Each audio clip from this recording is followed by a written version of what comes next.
karena ada internet. Nah, semua yang dipasang di ponselnya kita atau di komputer itu karena kita sudah install sistem operasinya, ya. Jadi tujuan pembelajaran kita bisa mampu mendeskripsikan komponen, fungsi, dan cara kerja komputer. Meskipun ponsel dan komputer fisiknya beda ya, cuman sistemnya di dalam, aplikasi-aplikasinya di dalam sama. Kita lihat di atas ya, ada pertanyaan apa itu sistem komputer. Nah, tadi kita sudah menjelaskan bagaimana contoh ponsel kita. Tadi ada yang mengatakan bisa dipegang, bisa dilihat secara langsung. Kita bisa menginstal aplikasi di dalamnya. Jadi, sistem komputer adalah alat yang digunakan untuk memproses, menyimpan, dan menampilkan informasi. Kan di HP kita bisa menampilkan berapa informasi kan? Bisa menghubungi teman-teman kita, mencari materi, mengerjakan tugas. Nah, itu sama dengan halnya di komputer. Di komputer atau di laptop itu kita juga bisa menyimpan data, menampilkan informasi. Nah, kita bisa lihat di atas ada 3 komponen sistem komputer. Ada namanya tadi hardware atau perangkat keras, ada perangkat lunak, ada pengguna atau brainware. Nah, kalau perangkat keras itu dia bisa dilihat secara fisik. Tadi seperti handphonenya kan katanya bisa dilihat secara fisik, disentuh. Itu masuk dalam perangkat keras. Nah, selanjutnya ada CPU, monitor, keyboard, dan mouse. Nanti kita belajar lebih lanjut tentang yang masuk dalam perangkat keras. Kemudian yang kedua ada perangkat lunak. Tadi perangkat lunak itu ada yang disebut diinstal di HP-nya apa? Aplikasi seperti WhatsApp, Instagram. Nah, jadi perangkat lunak itu adalah program dan aplikasi yang membuat komputer dapat menjalankan tugasnya. Kayak di komputer kita install Canva, otomatis kita bisa memakai Canva di komputer kita. Itu yang contohnya masuk dalam perangkat lunak. Terus yang ketiga apa? Pengguna atau brainware. Orang yang menggunakan atau mengoperasikan komputer. Jadi kita disebut sebagai apa? Iya, kita disebut sebagai brainware. Tadi sudah belajar dari tayangan sebelumnya Ibu tentang materi sistem komputer.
Ya,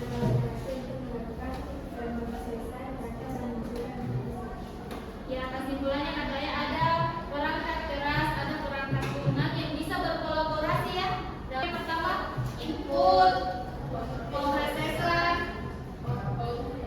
penyimpanan, terus ada output. Oke, itulah materi kita hari ini tentang sistem komputer. Tapi sebelum kita tutup, Ibu mau mendengar refleksi pembelajaran kita hari ini. Perwakilan dari satu orang yang bisa mengungkapkan perasaannya tentang pembelajaran hari ini. Siapa yang bisa? Ya, silakan Najla. Akan berdiri. Refleksi hari ini saya sangat senang dapat mengetahui berbagai banyak tentang sistem komputer. Ya, katanya sangat senang ya karena bisa mengetahui berbagai jenis komponen yang ada pada sistem komputer. Ya, itulah pembelajaran kita hari ini. Kita akan lanjut minggu depan. Minggu depan kita akan mempraktekkan mengenal secara langsung tentang sistem komputer. Utamanya yang ada perangkat keras ya. Kita akan masuk dalam komputer untuk mempraktekkan mengenal komponen-komponen pada sistem komputer. Sebelum Ibu tutup, ada yang ingin ditanyakan? Nah, kalau sudah tidak ada,